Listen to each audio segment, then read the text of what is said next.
મોરબીના રફાળેશ્વર ગામે ગોડાઉનમાં લાગેલી આગ કાબૂમાં અંદાજે 60 લાખ લીટર પાણીનો મારો ચલાવીને આગ કાબૂમાં આવી. છેલ્લા 24 કલાકથી ફાયર વિભાગની ટીમો કામે લાગી હતી અને ગોડાઉનમાં રાખેલા મગફળીના મસમોટા જથ્થાને નુકસાન થયું છે.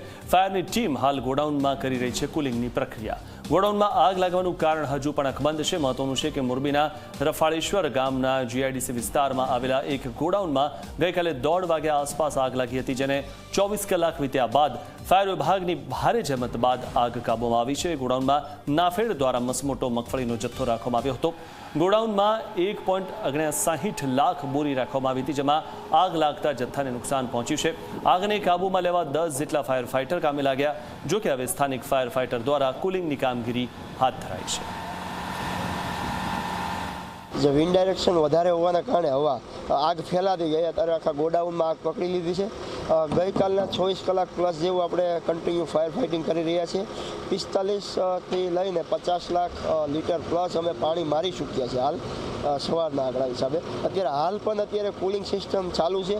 અત્યારે તમે જોઈ રહ્યા છે, અત્યારે ફાયર નથી પણ અત્યારે કુલિંગ કરી રહ્યા છે, કારણ કે સ્મોક અત્યારે ફાયરના હિસાબે વધારે છોડી રહ્યા છે. એટલે હાલ જ્યાં સુધી કંટ્રોલ નહીં થાય ત્યાં સુધી આ કન્ટિન્યુ આપણી ટીમ ઘટના સ્થળે છે. અત્યારે વાંકાનેર અને 2 રાજકોટ ટીમને રવાના કરેલ છે, કારણ કે આગ કંટ્રોલમાં થઈ ગઈ પણ અત્યારે કુલિંગની જરૂર છે. તો હાલ અમે 7 ગાડીથી અત્યારે હાલ પણ ફાયર ફાઇટિંગ ચાલુ છે.